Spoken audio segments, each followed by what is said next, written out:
Feminism. That is our topic today. I know what you're thinking. Yes, I did just go there.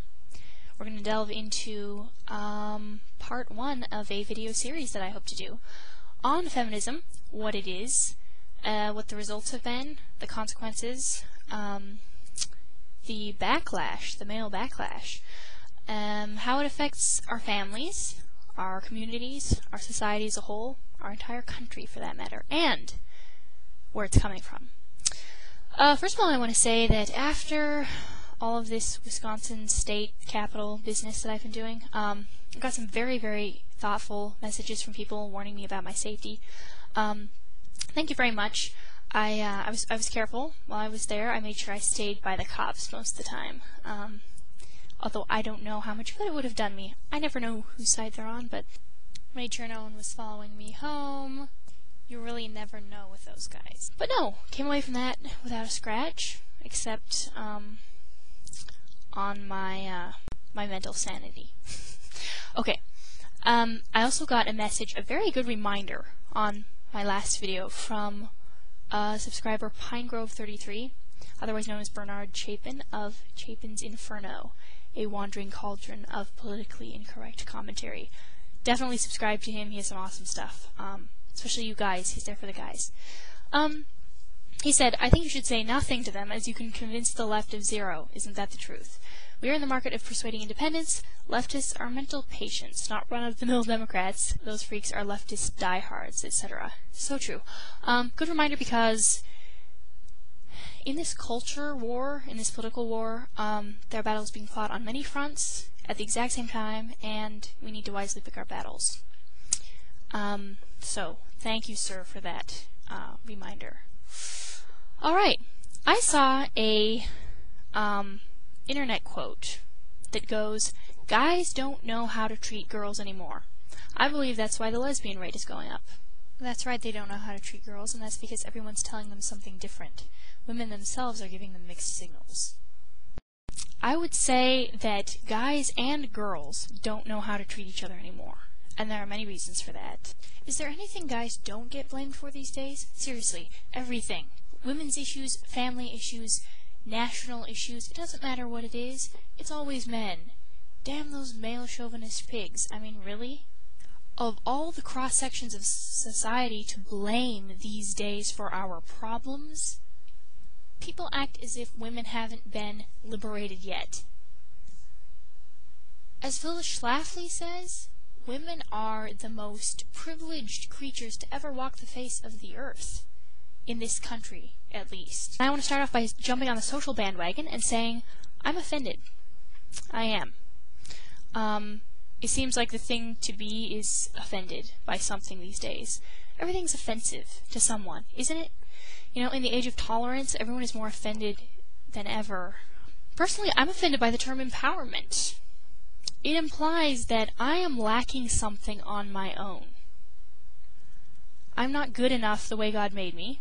I don't need the National Organization for Women to tell me that I'm of worth as a human being. I don't need them. I don't need feminists to make me feel decent about myself, to boost my confidence. I don't need a successful career even to feel fulfilled as a woman. Alright, I want to read an interesting comment that someone posted in response to a comment that I posted on someone else's video titled, "Feminists Beat Me Up on the Internet." Funny and good and sad video, but it was a rant by a blogger who was commentating on some of the comments he got on his blog. At any rate, I commented on his video and said, "Thanks for what you're doing, good job," voiced my disapproval of feminism. Some woman commented on my comment, and she says, and I quote, "You're disgusting. One of those insecure women who is lacking in some regard, be it looks, intelligence, or otherwise, and so clings to the hope that you can be one of the guys by claiming to share the opinion of the most idiotic guys. I say only the most idiotic because most men I have met are feminists. They do believe that women are not lesser than men, which is all feminism is, obviously." Is that so? Well, you know, my first reaction would have been to be indignant because of just the stupidity of that statement, but honestly, I feel sorry for this woman. She actually believes that feminism is about the belief that women are not lesser than men, which is not what it is. If it ever was about that, it's not anymore. So she needs to get educated. Second, one of those insecure women who's lacking in some regard, you know, I am many things and insecure is not one of them. In fact, I would say that I often err on the other side. If anything, I'm too egotistical.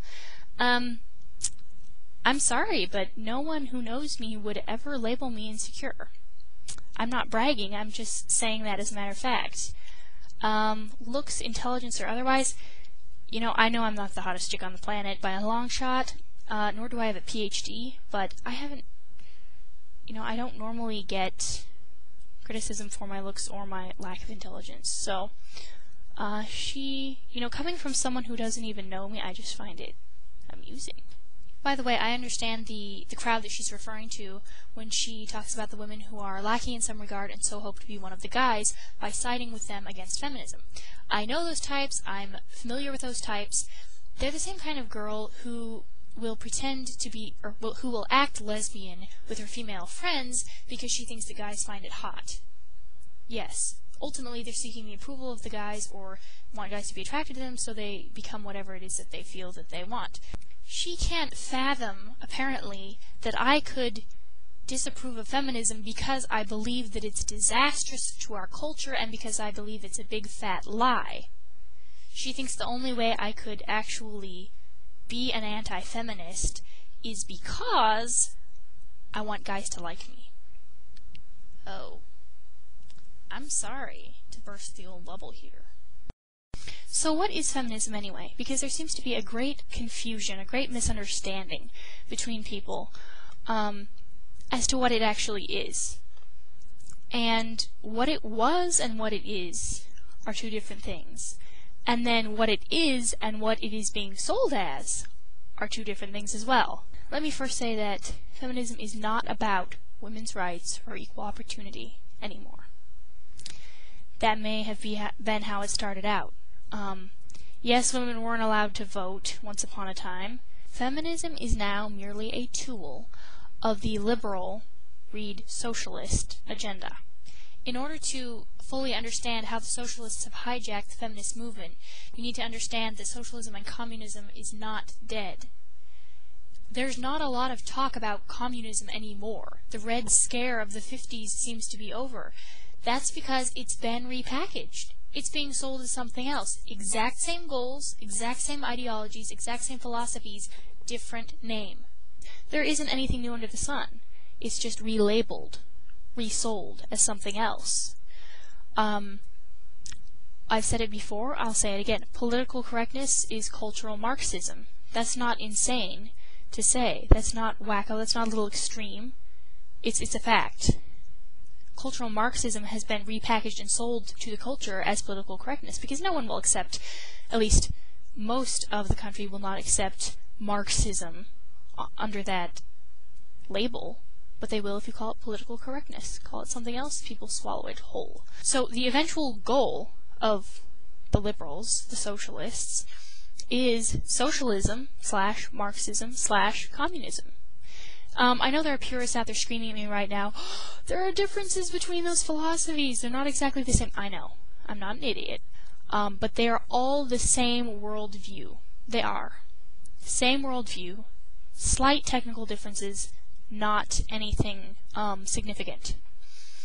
But anyway, feminism is one of the tools. Don't believe me? You should read The Naked Communist by Cleon Skousen. And in that book, they outline an agenda for transforming any society into a socialist society. One of their goals is to destroy the family, because the family is the framework, the foundation, a good family, the nuclear family of a society. And one of their goals for destroying the family is to get behind the feminist movement, because the communists felt that it had been very successful in creating discontent. Okay, so Betty Friedan, who wrote The Feminine Mystique back in the late 50s, I believe. And yes, I've read it. She wrote it supposedly from the standpoint of a frustrated housewife. That's what she sold herself as. She espoused the ideologies which attack full-time homemakers, and she cultivates this victimology among women. And later, she admitted that her propagandist views were linked to her belief in communism. She was a very strong communist, and she supported Stalin very strongly as well. Not surprising, radical feminism was the goal, one of the goals, of the socialists for bringing about their worldview. If you are a feminist, and you think that the feminism you cling to is actually about you, actually about women's rights, or even about women at all, guess what? You have been played. You've been lied to. You're one of the useful idiots of whom Stalin spoke, who swallows the lie because it flatters you, or it appeals to your sense of entitlement. I mean, think about it. If feminism was really about women, it would be about whatever women want, right? It would be about the freedom to pursue whatever you wanted, including nothing. It would include the freedom to stay home and raise your kids, if that's what you really wanted to do, if that was your heart's desire. But feminists are not for women. Again, Sarah Palin should have been championed by the National Organization for Women, right? Because she was running for president and she was a woman. Isn't that what feminists want? Women in leadership roles? No. Liberal women. Which tells us that it's not about the woman, it's about the liberal.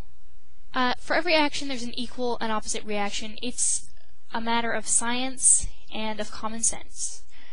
Specific actions have specific consequences, but women have gullibly believed, actually believed, that the lie that they can take certain actions with no reaction. The lie that they do not have choices to make. They can have it all. You can't have it all. Women actually think that they can have everything they want, when they want it, and men are supposed to know what and when that is. Feminists want to be totally independent except when they're feeling dependent, and if men don't then step up and allow themselves to be depended on at said time, then they're insensitive jerks. Women want to act unlovable but be loved. To let it all hang out, but how dare men notice? Actually, they'd better notice, but not too much, because that makes them creeps. See what I'm saying? Women want to be fully self-reliant, headstrong, in need of nothing, especially not men, of course, yet they also want to be fought for and pursued and protected and cherished. And ultimately, what women want, what feminists want, radical feminists, is to be able to act like men and be treated like women. There's a scene in The Dukes of Hazzard, the new movie, where Daisy Duke, when she's working as a waitress, some guy is ogling her chest area, and she says, "Best be looking at my name tag, friend." When he then makes a comment about her very obvious boobage, she punches him and kicks him over. To me, that epitomizes feminism more than anything. I'm gonna be who I want to be, which is unfeminine, unladylike, but you're gonna treat me like a lady. I'm gonna dress in a manner that makes you think that I'm a hooker, but I expect you to treat me like I'm a respectable person. Am I the only one who thinks this is insane? Today I'm just trying to help define feminism. There's a lot that I missed, a lot that will probably come out in my following videos, but I really wanted to get this up. Thank you again for watching, and I look forward to the hailstorm of angry comments.